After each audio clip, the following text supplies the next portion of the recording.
Good morning বন্ধুরা, welcome back to my channel. আমি তিন্নি তোমাদের সঙ্গে আর একটা নতুন ব্লগ শেয়ার করতে চলে এসেছি। আশা করি আজ যে যেখান থেকে আমার এই ব্লগটা দেখছো তোমরা সবাই খুব ভালো আছো আর খুব সুস্থ আছো।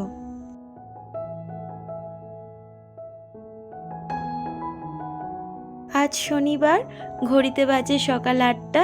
একদম সকাল থেকে ব্লগটা শুরু করলাম। আশা করব ব্লগটা তোমাদের ভীষণ ভালো লাগবে।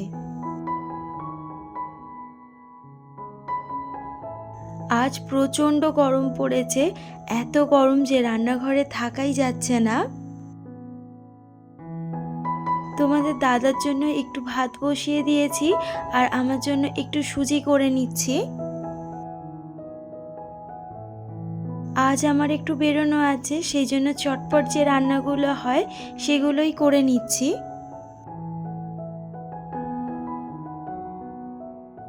আজ সারাদিন এত গরমে কিভাবে ঘুরবো সেটাই বুঝে উঠতে পারছি না। এখানে মারাত্মক আজকের গরম।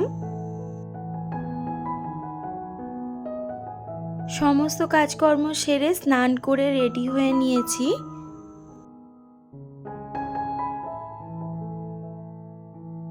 তোমাদের দাদা বারবার বারণ করছে যে আজ বেরোতে হবে না, আজ মারাত্মক গরম, আজ বেরোলে শরীর খারাপ করে যাবে। তবে আমাদের এই প্ল্যানটা অনেক দিন আগে থেকেই হয়েছিল, সেই জন্য আজ আর প্ল্যানটা কোনো চেঞ্জ করা হয়নি। সামনেই তো তোমরা জানো পয়লা বৈশাখ, এবার পয়লা বৈশাখের তো কেনাকাটি আছে। সেই সমস্ত কেনাকাটি করবার জন্যই কিন্তু আজকের আমি বেরোচ্ছি। প্রথমে আমরা ভেবেছিলাম আজকের বিকেলবেলাই বেরোবো, শ্রীরামপুর থেকেই জিনিসপত্র কিনে নেব। তারপর ভাবলাম যে না, কলকাতায় যাব, কলকাতা থেকে আমরা সোজা শ্রীরামপুর ঢুকবো।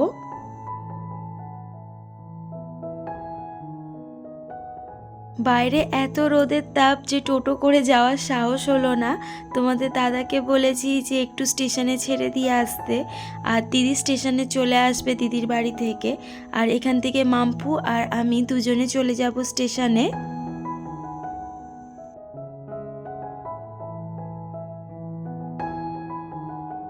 এখন আমরা স্টেশনে চলে এসেছি আর বাইরের ওয়েদারটা দেখতেই পাচ্ছ যে কি হারে গরম, আর যেন আমরা একদম জ্বলে পুড়ে যাচ্ছি গরমে।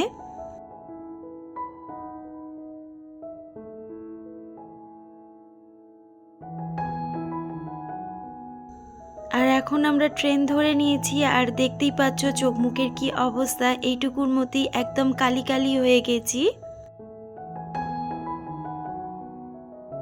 আমরা এখন হাওড়ায় নেমে গেছি আর আছি আমরা হাওড়া মেট্রোতে, যেটা গঙ্গার নিচে দিয়ে যে মেট্রোটা গেছে। আর এটা চড়বো বলেই কিন্তু মেনলি কলকাতাতে আজকের আসা, না হলে আমরা আসতাম না এই গরমে।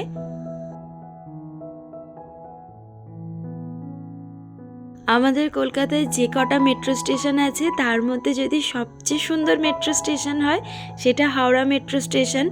এত সুন্দর পরিবেশ আর এত সুন্দর দেখতে যে চোখ ফেরানো যাচ্ছে না।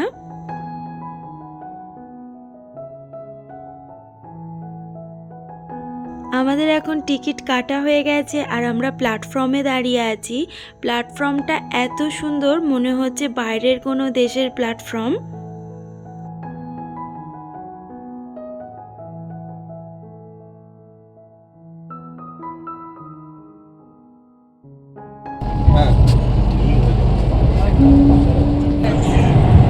প্রবেশ করতে চলেছে হুগলি নদীর তলদেশে। মেট্রো রেল সড়ক মধ্যে 25 वेगी ট্রেন হুগলি নদীকে নিচে মেট্রো রেল সড়কে প্রবেশ করে আপনারা রয়েছেন পানির 30 মিটার গভীরে। খবর নিয়ে বয়ে চলেছে গঙ্গা, অনুভব করুন সেই রোমাঞ্চ। आप 30 मीटर भूमि गत है, ऊपर से बहती गंगा, रोमांच का अनुभव करें। ভারতের পূর্ব নদীর তলদেশ দিয়ে গড়ে তোলা প্রথম রেল সড়ক।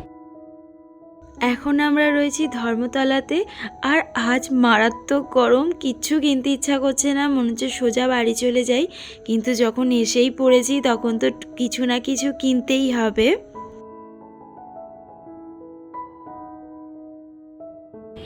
রোদে ঘুরতে আজকে মার্কেটিংয়ে যাচ্ছি।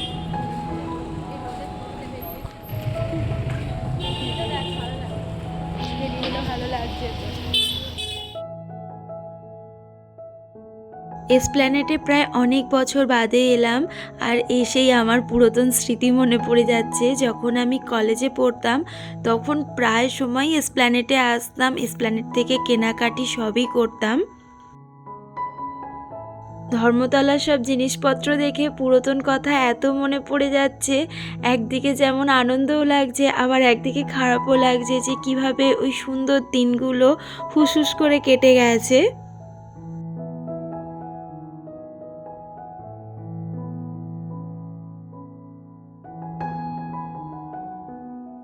বাইরে এত গরম, তাই আমরা একটা মলে ঢুকে পড়েছি। বাইরে থেকেও কয়েকটা জিনিসপত্র কিনেছি, কিন্তু এত গরমের জন্য একটুও ভিডিও করতে পারিনি, ভীষণ কষ্ট হচ্ছে।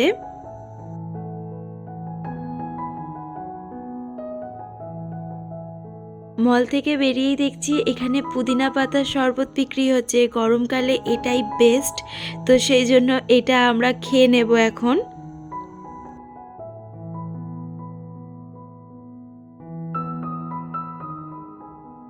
আর অনেকটা দুপুর হয়ে গেছে, খিদেও পেয়ে গেছে, তো সেই জন্য ভাবলাম একটা রেস্টুরেন্টে ঢুকে কিছু না কিছু খেয়ে নেওয়া যাক।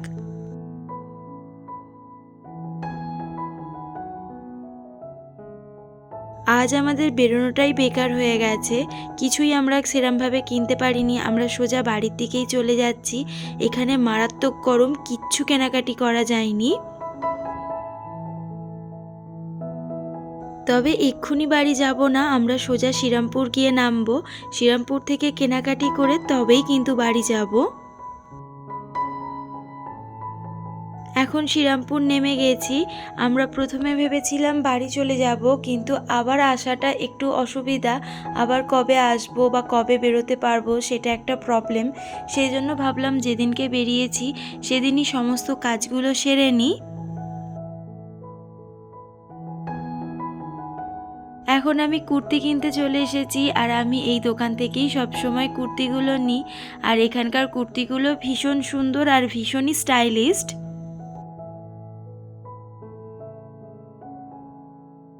এত রকমের কুর্তি দেখে আমি তো পছন্দ করে উঠতে পারছি না যে কোনটা ছেড়ে কোনটা নেব।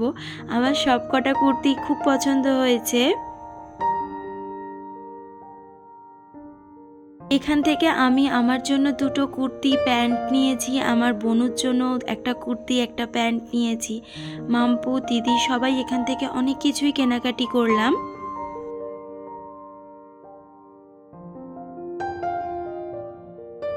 এখন অনেকটা সন্ধে হয়ে গেছে আর পরিবেশটা তুলনামূলক অনেকটা ঠান্ডা হয়ে গেছে। তো এখন আমরা যাব বাজার কলকাতাতে, এখান থেকে তোমাদের দাদা আর আমার বাবার জন্য কয়েকটা টি শার্ট নেব।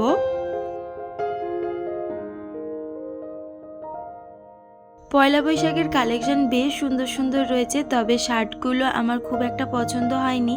আর তোমাদের দাদাকেও ছবি পাঠিয়েছিলাম, ওর পছন্দ হয়নি, সেই জন্য ওর জন্য টি শার্টই নিয়ে নিয়েছি।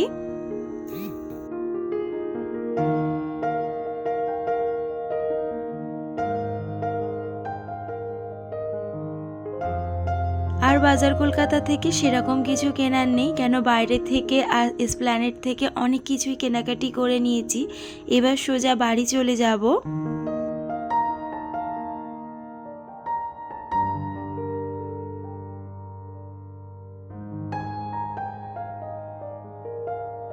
একটু আগে বাড়ি চলে এসেছি আর ভীষণ কষ্ট লাগছে। আর এখন বাজে প্রায় 9:45, সেই সকাল 11:30টায় বেরিয়ে আর বাড়ি ঢুকছি 10:45টার কাছাকাছি। সারাদিন জার্নি করবার পরে আর শরীরটা একদমই চলছে না।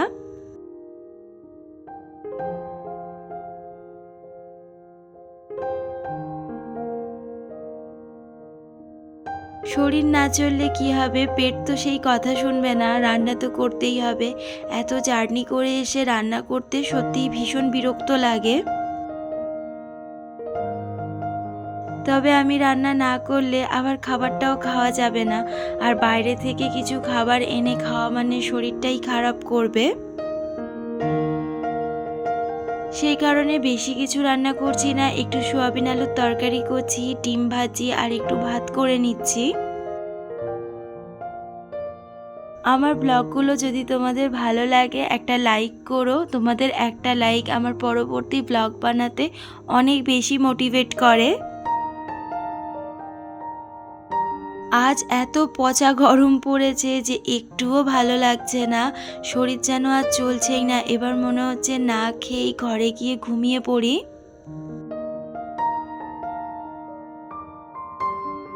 ব্লগগুলো যদি তোমাদের ভালো লাগে তাহলে একটা কমেন্ট করো, শেয়ার করো।